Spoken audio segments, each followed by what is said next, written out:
So hello guys, welcome to the track start. एक बार फिर से आप सभी का स्वागत है मेरे यूट्यूब चैनल पे।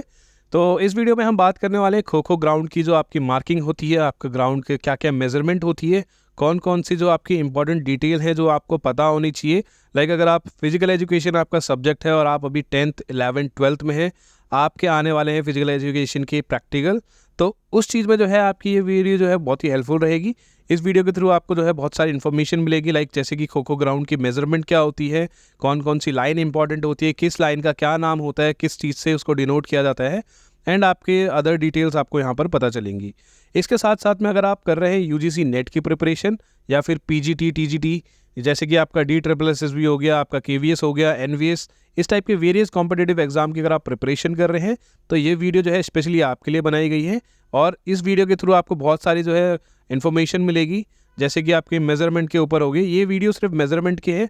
अगर आप चाहते हैं कि डिटेल में और वीडियो बनाए जाए, जैसे कि खो खो का हिस्ट्री हो गया, आपके इसकी अदर डिटेल्स हो गई, रूल रेगुलेशन वगैरह, तो उसके ऊपर जो है आपको प्लीज़ एक बारी कमेंट करना पड़ेगा। अगर आप लोगों को वीडियो अच्छी लगती है और आप चाहते हैं कि इसकी डिटेल में और वीडियो लेके आए, तो प्लीज़ कमेंट कीजिएगा। सबसे ज़्यादा जिस कमेंट होंगे टॉपिक के ऊपर, यानी अगर आप कोई और अदर गेम के ऊपर चाहते हैं कि उसके ऊपर मैं जो अदर और वीडियो लेके आऊँ, तो आप जो है कमेंट सेक्शन में मुझे सजेशन दे सकते हैं।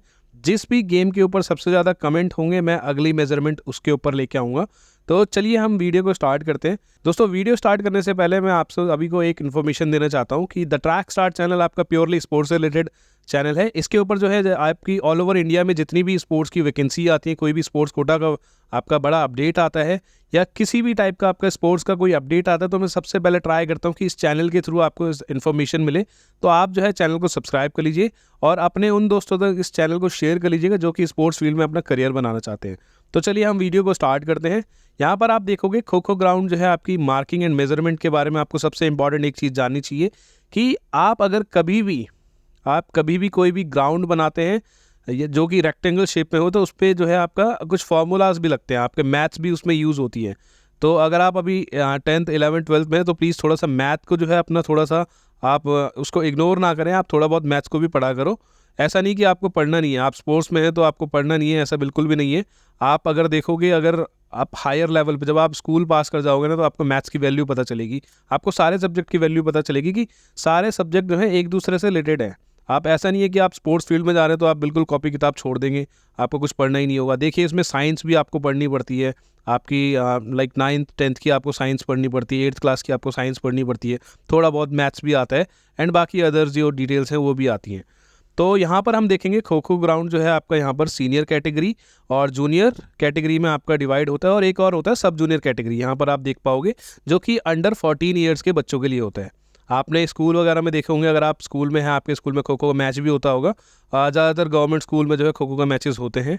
तो यहाँ पर आप देख सकते हो कि सब जूनियर की कैटेगरी का भी अलग कोर्ट होता है और आपके सीनियर एंड जूनियर जो कैटेगरी है उनका भी अलग कोर्ट होता है। तो देखिए, एक जो आपका प्लेइंग एरिया होता है, तो वो कितना होता है, एक जेन्युइन अगर आप कोई इंटरनेशनल मैच करा रहे हैं, नेशनल मैच करा रहे हैं, सीनियर कैटेगरी का मैच करा रहे हैं, तो यहाँ पर आप देखोगे 27/16 का जो है उसका प्लेइंग एरिया होता है। क्लियर। और अगर आप सब जूनियर का ग्राउंड बनाएंगे तो उसकी क्या मेजरमेंट होगी, तो यहाँ पर आप देख सकते हैं 23x14 मीटर स्क्वायर आपका यहाँ पर होता है। ठीक है, यहाँ पर आप देखोगे। इसके बाद आपको कैसे, हाँ, ये आप कैलकुलेशन दिख रही है, ये क्या है ये मैं समझाऊंगा आपको। 1 सेकेंड में आपको एक बार बता देता हूँ।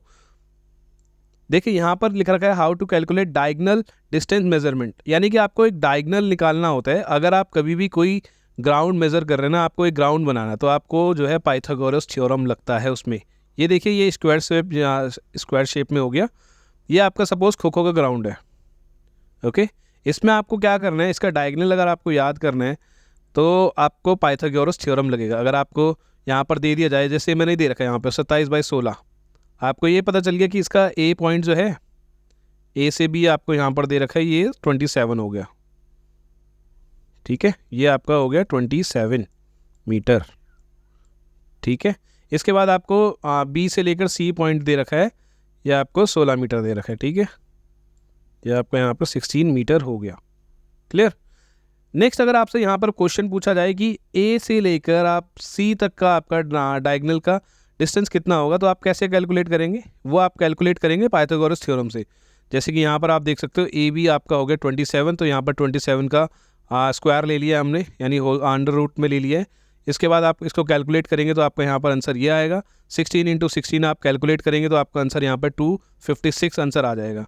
देन आपको इसको प्लस करना है, यहाँ पर आपका अंडर रूट में 985 आ जाएगा। इसको अगर आप अंडर रूट से बाहर निकालेंगे तो आपका आंसर आ जाता है 31.4 मीटर, यानी कि ये आपका डायगोनल हो गया 31.4 मीटर, यानी कि यहाँ से ए से लेकर सी तक का डिस्टेंस हो गया 31.4 मीटर।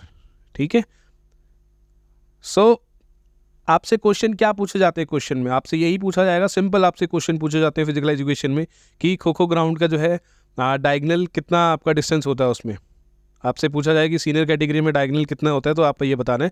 अगर आपको इतनी कैलकुलेशन नहीं करनी है तो सिंपल आपको क्या करना पड़ेगा, याद करने पड़ेंगे ये डायगोनल, आपको याद करना पड़ेगा। आपसे काफ़ी इस बारी जो है हाफ कोर्ट का डायगोनल भी पूछा जाता है, हाफ कोर्ट का डायगोनल डिस्टेंस। तो सिंपल है, आप जो है यहाँ पर आपकी कैलकुलेशन लगाएंगे, आपको 27 को जो है यहाँ पर देखिए, यहाँ पर ये आपका हाफ डायगोनल आ गया, यानी यहाँ से लेकर यहाँ तक का आपको डायगोनल पूछा जाएगा। तो कितना होगा, 27 को आपको डिवाइडेड बाय 2 करना पड़ेगा, जिसका आंसर कि आपको यहाँ पर आएगा 13.5। ठीक है, ये आ गया 13.5 यहाँ पर आप देख सकते हो। इसको इनटू करना है आपने अंडर रूट में लेके, तो आपका आंसर यहाँ पर आ जाएगा 182.25। इसकी वृथ जो है वो तो सेम ही रहेगी 16 मीटर, तो आपका आंसर यहाँ पर सेम ही आएगा। इसके बाद इसको कैलकुलेट करेंगे तो आपका आंसर यहाँ पर आएगा 438.25 यहाँ पर आ जाएगा, और अंडर रूट में रहेगा ये। तो इसको बाहर निकालोगे तो आपका आंसर आता है 20.93 मीटर, यानी कि ये आपका डायगोनल हो गया हाफ कोर्ट का। इसी तरीके से अगर आपसे सब जूनियर का पूछा जाए, काफ़ी क्वेश्चन में पूछा जाता है, काफ़ी सारे वेरियस एग्जाम में पूछा जाता है सब जूनियर कोर्ट का। अगर आप जैसे DSSB की तैयारी कर रहे हो तो वहाँ पर सब जूनियर कोर्ट का अगर पूछा जाए आपसे मेज़रमेंट, तो यहाँ पर ये आपको याद करना पड़ेगा कि सब जूनियर का फुल कोर्ट का जो है 26.92 मीटर होता है, और इसका हाफ हो गया 18.80 मीटर। अगर आपसे कैलकुलेशन नहीं होती तो इनको याद कर लीजिएगा, ज़्यादा नहीं है, बस आपको 4 चीज़ें याद करनी है इसमें डायगोनल की। आपको मैं बताता हूँ कि डायगोनल कैसे लगा जाता है, इसकी क्या कैसे आपको एक खो खो का ग्राउंड बनाना होता है। ठीक है, तो यहाँ पर आप देखोगे सबसे पहले आपको जो है एक साइड लाइन लेनी है जो कि आपकी 27 मीटर की होगी, क्योंकि आपका ग्राउंड जो होता है 27/16 का होता है, यानी 27 मीटर इंटू 16 मीटर आपका होता है। यहाँ पर आप देखोगे ए पॉइंट से बी पॉइंट आपको एक लाइन खींचनी है सिंपली, उसके बाद बी से सी आपका 16 मीटर हो जाएगा, आपको यहाँ पर एक आर्क लगानी होगी। इसके बाद आपको यहाँ से लेकर जो है ना ए पॉइंट से लेकर बी, ये आपका सी पॉइंट हो गया यहाँ पर, तो यहाँ पर आपको आर्क लगानी पड़ती है। यानी कि आप अगर यहाँ पे खड़े, आप अपने दोस्त को एक रस्सी पकड़ाएंगे, जैसे कि स्कूल में हम करते हैं, रस्सी पकड़ा के आपका दोस्त यहाँ पर आर्क लगा देगा, 31.4 मीटर का यहाँ पर आर्क लगेगी, इतना लेंथ। तो यहाँ पर आपको एक्चुअल में जो है यहाँ पर आर्क लगेगी और यहाँ पर आपकी मार्किंग ख़त्म होगी। आप ऐसा नहीं कर सकते हो कि आपने सिंपल एक लाइन सीधी खींची यार, यहाँ पे 16 मीटर का एक और ले लिया, फिर इधर। ऐसे में क्या है ना, आपका ग्राउंड टेढ़ा बन जाता है, तो इसीलिए ये आर्क लगाई जाती है। अगर जेन्युइन में सिंपल लैंग्वेज में कहूँ तो आप अगर ऐसे अगर करोगे ना कि यहाँ से आप यहाँ पे आपने अपने दोस्त को खड़ा करा, एक लाइन बिछा दी, उसके ऊपर आप मार्किंग कर रहे हो, उसके बाद आपने यहाँ मार्किंग करी, उसके बाद आपने यहाँ कर दी, इधर ऐसे मार्किंग कर दी, उसके बाद आपने यहाँ मार्किंग कर दी, तो क्या है ना, उस पर ग्राउंड टेढ़ा हो जाता है आपका। तो ये चीज़ ना हो, इसीलिए ही जो है आपको यहाँ पर फॉर्मूला लगाए जाते हैं। और यहाँ पर आप देखोगे सी आपका पॉइंट हो गया।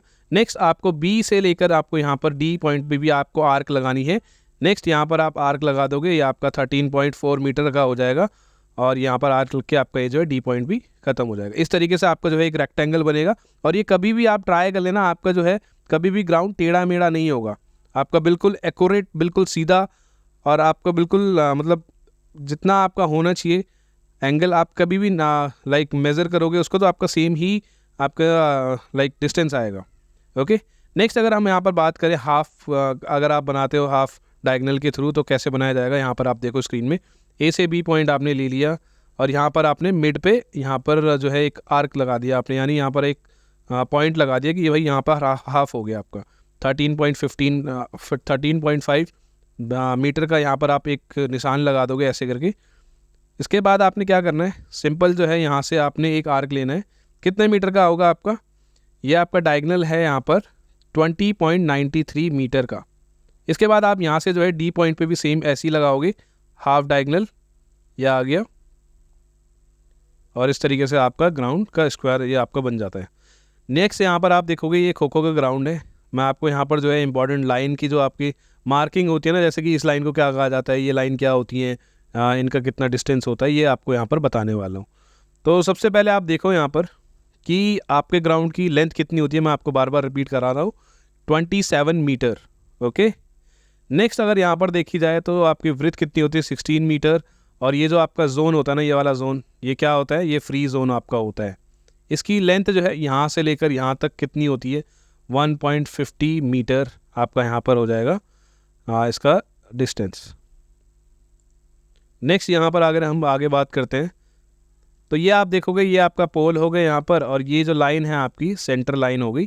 क्वेश्चन ये पूछा जाता है आपसे कि सेंटर लाइन के बाद जो आपकी एंड लाइन होती है उसके बीच में जो एरिया होता है उसका नाम क्या होता है, वो आपका फ्री जोन हो गया। इसके बाद आपसे डिस्टेंस पूछा जाएगा तो वो आपका यहाँ पर आप देख सकते हो 1.50 मीटर स्क्वायर, यहाँ पर ये स्क्वायर नहीं 1.50 मीटर आपका यहाँ पर हो जाता है डिस्टेंस। नेक्स्ट इसके बाद हम आगे बात करते हैं, ये आपकी एंड लाइन हो गई, मैं बता चुका था। और एंड लाइन से ये आपका जो है क्रॉस लाइन हो जाती है, ये आपकी क्रॉस लाइन कहलाती है। ये वाली लाइन जो है, ये जो लाइन आपकी होती है ये क्रॉस लाइन होती है आपकी। और इसका डिस्टेंस कितना होता है, देखिए यहाँ पर जो आपका है ना, जो आपकी सेंटर लाइन और आपकी क्रॉस लाइन होगी फर्स्ट वाली जो आपके पोल से है, तो इसका कितना डिस्टेंस होता है, ये होता है आपका 2.55 मीटर, यानी 2.55 मीटर आपका यहाँ पर जो है इसका डिस्टेंस होता है। नेक्स्ट आपके जो ये नेक्स्ट वाली लाइन है ना, इसके अगली वाली, इसका थोड़ा सा जो है कम होता है डिस्टेंस, ये होता है आपका 2.30 मीटर आपका यहाँ पर हो जाएगा डिस्टेंस। इसी तरीके से आप यहाँ पर देख सकते हो। और ये जो है इसका भी आपका सेम होगा, यानी कि यहाँ पर भी आपकी सेंटर लाइन है और ये आपकी क्रॉस लाइन होगी जिसका डिस्टेंस 2.55 मीटर होता है। यहाँ पर आप देखोगे ये जो है आपका लाइक ये लाइन के बीच में कितना आपको सेटिंग एरिया दिया जाता है, तो ये आपका होता है 30 सेंटीमीटर का आपको जो है यहाँ पर सेटिंग एरिया मिलता है। नेक्स्ट यहाँ पर आप आगे देखोगे कि ये जो आपका बॉक्स होता है सेटिंग बॉक्स, इसकी कितनी मेज़रमेंट होती है, देखिए 35 इंटू 40 सेंटीमीटर आपका होता है, यानी कि आपका ये रेक्टेंगल शेप में होता है। 35 इसकी जो है लेंथ हो गई और विड्थ इसकी जो है ये 30 सेंटीमीटर होती है। ओके, नेक्स्ट यहाँ पर इनको क्रॉस लाइन कहा जाता है, मैंने आपको बताया, आप स्क्रीन पर देख सकते हो। इसके बाद आपको जो है ये आपकी लाइन जो हो गई ये आपकी कहलाती है पोल लाइन, मैं इसको सॉरी सेंटर लाइन कह रहा था, सेंटर लाइन आपकी ये वाली हो जाती है, ये आपकी जो है सेंटर लाइन होती है। ये दोनों जो आपकी सेंटर में है ना, इसको सेंटर लाइन कहते हैं, इसको सॉरी पोल लाइन कहा जाता है। ये आपकी पोल लाइन होती है क्योंकि पोल पे टच होती है ये आपकी पोल लाइन हो गई। ओके, इसके बाद आगे अगर आप देखोगे तो आपका और इन्फॉर्मेशन क्या है, यहाँ पर आप देख सकते हो कि जो आपकी ये सेंटर लाइंस होती है ना, ये आपकी दो सेंटर लाइन होती है, एक ये और एक ये वाली। इसके बाद इनका कितना डिस्टेंस होता है साइड लाइन से, यानी कि आपको यहाँ से लेकर पूरा यहाँ तक साइड लाइन, इसको साइड लाइन बोलेंगे, यहाँ पर आप देख सकते हो। तो इसका कितना डिस्टेंस होता है ये आपसे पूछा जाएगा। आप सिंपली यहाँ पर देख सकते हो 7.85 मीटर आपका यहाँ पर डिस्टेंस होता है सेंटर लाइन से एंड आपका साइड लाइन तक का। नेक्स्ट यहाँ पर आप देखोगे लोबी, आपको जो इतना तो ये आपका प्लेइंग एरिया हो गया, सिंपल आपको पता है ये आपका जो है ये प्लेइंग एरिया है। तो ये आपको पता है कि ये जो आपका पूरा एरिया होगा ना, ये आपका प्लेइंग एरिया हो गया। आपने देखा होगा अगर आपने खो खो खेला है या फिर उसका ग्राउंड देखा है कि उसके साइड में ना ऐसे बिल्कुल आपका यहाँ पर भी एक फ्री जोन दिया जाता है, एक तरीके से एक्स्ट्रा आपका एरिया रहता है, ये आपका लोबी हो जाता है। लोबी यानी आपको यहाँ पर जो है 1.5 मीटर का आपको खाली स्पेस देना होगा, जो कि आपका इस टाइप से बनता है।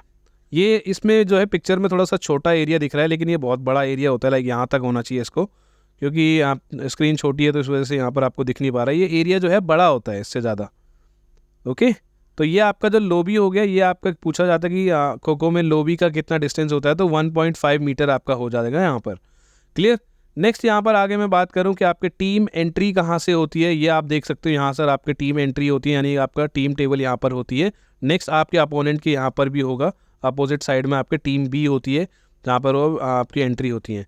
यहाँ पर आप साइड में देखोगे ये आपका टाइम कीपर यहाँ पर होता है और स्कोरर यहाँ पर आपको प्रेजेंट होता है। आपसे सबसे इम्पॉर्टेंट एक चीज़ पूछी जाएगी क्या, कि आपका जो यहाँ पर पोल लाइन टू पोल लाइन कितना डिस्टेंस होता है। तो पोल लाइन टू पोल लाइन आपका डिस्टेंस हो गया 24 मीटर, और वैसे आपकी जो है प्लेइंग एरिया का कितना लेंथ होती है 27 मीटर। अब आपसे एक और क्वेश्चन पूछा जाता है सबसे इम्पॉर्टेंट, कि आपका ऑल ओवर जो आपका ग्राउंड होता है खो खो का, उसकी क्या लेंथ होती है, क्या विड्थ होती है, तो यहाँ पर आप देखोगे 30 मीटर का आपका पूरा ग्राउंड खो खो का होता है, कंप्लीट ग्राउंड। और उसकी जो विड्थ होती है यहाँ पर आप देखोगे, ये आप विड्थ देख सकते हो 19 मीटर का आपका होता है। तो टेक्निकली अगर आप जाओगे ना, टेक्निकली अगर आप किसी क्वेश्चन में जाओगे तो आपको डिटेल समझ में आएगी। आपसे अगर क्वेश्चन पूछा जाए कि खो खो ग्राउंड का प्लेइंग एरिया का क्या मेजरमेंट होती है, आप क्या बोलोगे? 30 इंटू 19 मीटर बोलोगे, या फिर आप यहाँ पर बोलोगे 27 इंटू 16 मीटर?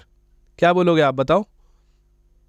आपको सिंपल प्लेइंग एरिया पूछा गया है, तो ये जो पार्ट है आपका यहाँ पर, जहाँ पर आपके सिटिंग एरिया होता है, पोल होता है, फ्री जोन यहाँ पर दिया जाता है, तो ये आपका होता है यहाँ पर प्लेइंग एरिया। और अगर आपसे प्लेइंग एरिया की डायमेंशन पूछी जाए तो ये आपको पता होना चाहिए कि 27 इंटू 16 मीटर आपका जो है प्लेइंग एरिया होता है। और अगर आपसे फुल कोर्ट का पूछा जाए कि आपसे खो खो ग्राउंड की फुल मेजरमेंट कितनी होती है, तो आपको 30 बाय 19 मीटर आपको लिखना होगा, 30 इंटू 90 मीटर। आई होप आप समझ पा रहे हो मेरी बात को। और आपसे सबसे इंपॉर्टेंट क्वेश्चन यहाँ पर ये पूछा जाता है बच्चों को फंसाने के लिए कि पोल लाइन टू पोल लाइन कितना डिस्टेंस होता है, तो आप बिल्कुल भी घबराना मत, यहाँ पर आपका 27 मीटर ही होता है। ठीक है, आई होप आपके सारे डाउट क्लियर हैं यहाँ पर। अगर फिर भी कोई डाउट रहता है तो आप प्लीज़ कमेंट सेक्शन में मुझसे पूछ लीजिएगा, वहाँ पर आपके सारे रिप्लाई आपको मिल जाएंगे। और अगर आप इसकी लाइक ये ग्राउंड का डायग्राम लेना चाहते हैं, पीपीटी की PDF लेना चाहते हैं, तो मेरे टेलीग्राम से चैनल से जुड़ सकते हैं। नेक्स्ट यहाँ पर अगर आपको ऐसे मेजरमेंट आपको याद नहीं है तो आप यहाँ पर देख सकते हो सारी इंपॉर्टेंट मेजरमेंट, आप ऐसे भी याद कर सकते हो, जैसे कि टोटल एरिया इंक्लूडिंग लोबी। आपसे ऐसे क्वेश्चन में आए option total area including lobby kho kho ground का, तो ये हो गया 30 बाय 19 मीटर का आपका हो जाता है। Playing area length and width आप देखोगे यहाँ पे 27 इंटू 16 मीटर। इसके बाद आप फ्री जोन देखोगे यहाँ पर behind pole with the length and आप यहाँ पर देख सकते हो 1.50 मीटर इंटू 60 मीटर आपका यहाँ पर हो जाता है। सेंटर लाइन का आपको यहाँ पर देख सकते हो पोल डिस्टेंस, ये आपका हो गया सेंटर लाइन से पोल डिस्टेंस कितना होता है, ये आप देखोगे यहाँ पर 24 मीटर इंटू 30 सेंटीमीटर। इसके बाद क्रॉस लाइन जो होती है आपका, उसका आपसे यहाँ पर पूछा गया तो 16 इंटू 35 मीटर स्क्वायर आपका हो जाता है मीटर्स। पोल आपके पोल की साइज़ आपसे पूछी जाती है, इंपॉर्टेंट क्वेश्चन है, यहाँ पर इसको मार्क कर लीजिएगा। मैं यहाँ पर एक बार आपके लिए मार्क कर देता हूँ। देखिए आपसे पोल का जो है ना आपसे डिस्टेंस पूछा जाएगा, यानी कि हाइट और डायामीटर पूछा जाता है। तो देखिए हाइट जो हो गई आपकी 120 से लेकर 125 आपका हो जाता है सेंटीमीटर में। और आपका डायामीटर अगर पूछा जाए तो ये रहा डायामीटर, 9 से लेकर 10 सेंटीमीटर आपका डायामीटर होता है। Distance between pole line and first cross line, यानी कि आपको मैंने समझाया था ना वहाँ पे पीछे, आप यहाँ पर वीडियो में देखोगे कि यहाँ से लेकर आपका पोल लाइन हो गया और ये क्रॉस लाइन होगी, यहाँ का कितना डिस्टेंस है तो ये आप देख सकते हो। ठीक है, आगे अगर आप यहाँ पर देखोगे बाकी अदर डिटेल्स आप पढ़ लीजिएगा। इंटरवल जो है आपका 5 मिनट का होता है, ये सारी डिटेल्स आप पढ़ लीजिएगा। बाकी अगर आपको इसका लाइक PDF फॉर्म में आपको ये PPT चाहिए तो आप मेरे टेलीग्राम चैनल से जुड़ सकते हैं, जिसका लिंक मैंने नीचे डिस्क्रिप्शन में डाल रखा है। अगर आप चाहते हैं कि आपको और डिटेल में खो खो ग्राउंड की डिटेल बताई जाए तो प्लीज़ कमेंट सेक्शन में मुझे बता दीजिएगा। और किसी और गेम के ऊपर आप चाहते हैं कि उसकी मेजरमेंट मैं आपको बताऊँ, प्लीज़ आप मुझे वहाँ पर कमेंट सेक्शन में वो भी बता दीजिएगा। और आप मुझे कोई सजेशन वगैरह देना चाहते हो तो वहाँ पर आप कमेंट सेक्शन में दे सकते हैं। तो thank you so much for watching guys and all the best.